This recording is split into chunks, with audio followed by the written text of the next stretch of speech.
Hi అండి, welcome to our channel. ఈరోజు మన వీడియోలో నోరూరించే హల్వా రెసిపీని చూపిస్తున్నానండి. ఈ హల్వా రుచే కాదండి, ఆరోగ్యానికి కూడా చాలా మంచిది. తక్కువ క్యాలరీలతోటి ఎక్కువ ప్రోటీన్ మరియు ఫైబర్ని అందించే ఈ హల్వా రెసిపీని డెఫినెట్గా మీరు కూడా ట్రై చేసి ఎలా వచ్చిందో కామెంట్ చేయడం మర్చిపోకండి. ముందుగా స్టవ్ మీద గిన్నె పెట్టుకుని 1 కప్పు బెల్లాన్ని తీసుకోవాలి. 1 కప్పు బెల్లానికి 1.5 నీళ్లను వేసుకుని బెల్లాన్ని కరిగించుకోవాలి. బెల్లం కరిగితే సరిపోతుందండి, ఎటువంటి పాకం అవసరం లేదు. పాలు పంచదార లేకుండా తక్కువ టైంలోనే ఈ హల్వాని ఈజీగా తయారు చేసుకోవచ్చండి. నోట్లో పెట్టుకుంటే వెన్నలా కరిగిపోతుందండి, అంత బాగుంటుంది. ఇలా బెల్లం అంతా బాగా కరిగిన తర్వాత ఈ గిన్నెని పక్కన పెట్టుకుని స్టవ్ మీద దలసరిగా ఉండే ప్యాన్ పెట్టుకోవాలి. ఇప్పుడు ఇందులోకి 1 టేబుల్ స్పూను నెయ్యి వేసుకుని అందులోకి 3 కప్పుల ఫూల్ మఖానా గింజల్ని వేసుకోవాలి. ఈ ఫూల్ మఖానాలో తక్కువ క్యాలరీలు ఉంటాయండి, ఎక్కువ ప్రోటీన్ ని ఇస్తుంది. బరువు తగ్గాలనుకునే వారికి కూడా బెస్ట్ ఆప్షన్ అండి ఈ ఫూల్ మఖానా. ఇందులో చాలా ప్రోటీన్, ఫైబర్ చాలా ఎక్కువగా ఉంటుందండి, హెల్త్ కి చాలా మంచిది. ఈ విధంగా ఫూల్ మఖానాని క్రిస్పీగా అయ్యే వరకు ఫ్రై చేసుకుని చల్లారిన తర్వాత మిక్సీ జార్లోకి తీసుకుని పౌడర్ చేసుకుని పక్కన పెట్టుకోవాలి. ఇప్పుడు ఇదే ప్యాన్ లోకి మరొక టేబుల్ స్పూన్ నెయ్యి వేసుకుని నెయ్యి కరిగిన తర్వాత జీడిపప్పుని వేసుకుని ఫ్రై చేసుకోవాలి. ఇందులో మీకు నచ్చితే కిస్మిస్ ఇంకా కట్ చేసి పెట్టుకున్న బాదంని కూడా వేసుకుని ఫ్రై చేసుకోవచ్చండి.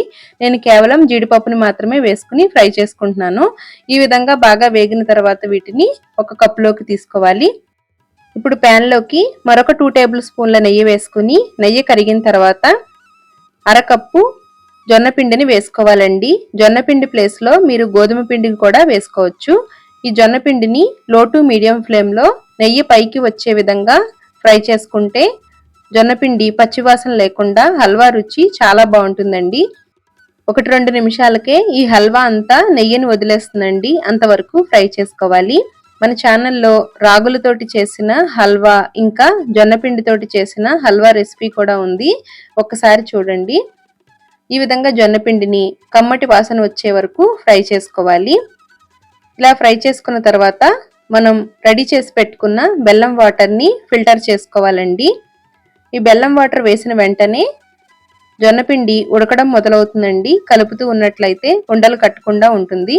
ఆల్రెడీ మనం జొన్నపిండిని బాగా ఫ్రై చేసాం కాబట్టి ఉండలు కట్టదండి. ఈ విధంగా జొన్నపిండి 1-2 నిమిషాలకే బాగా ఉడికిపోతుందండి. ఈ విధంగా ఉడుకుతూ ఉండగా ఇందులోకి మనం మిక్సీ చేసి పెట్టుకున్న ఫూల్ మఖానా పౌడర్ని వేసుకోవాలి. ఈ ఫూల్ మఖానా హెల్త్కి చాలా మంచిదండి. మన ఛానల్లో ఫూల్ మఖానాతో చేసిన స్నాక్స్ రెసిపీస్ కూడా ఉన్నాయి, ఎండ్ స్క్రీన్లో లింక్ ఇస్తాను, ఒకసారి చూడండి. ఈ ఫూల్ మఖానా ఇంకా ఈ హల్వా అంతా బాగా కలిసేలాగా కలుపుకోవాలి. ఈ విధంగా కలుపుతూ ఉన్నట్లయితే హల్వా అంతా బాగా దగ్గర పడుతుందండి. మీకు నచ్చితే ఇదే స్టేజ్లో మరొక 2 టేబుల్ స్పూన్ల నెయ్యినైనా వేసుకోవచ్చండి. ఫ్లేమ్ని లోలో పెట్టుకుని 1-2 నిమిషాలు కలుపుతూ ఉన్నట్లయితే హల్వా అంతా ప్యాన్ నుంచి సెపరేట్ అవుతుందండి. ఈ విధంగా హల్వా అంతా బాగా దగ్గర పడుతుంది. వేడివేడిగా తింటే చాలా బాగుంటుందండి. ఇలా హల్వా అంతా ఉడికిన తర్వాత ఇందులోకి మంచి ఫ్లేవర్ కోసం యాలకుల పొడిని వేసుకోవాలి. మీకు నచ్చితే కొద్దిగా పచ్చహారతి కర్పూరం కూడా వేసుకోవచ్చండి.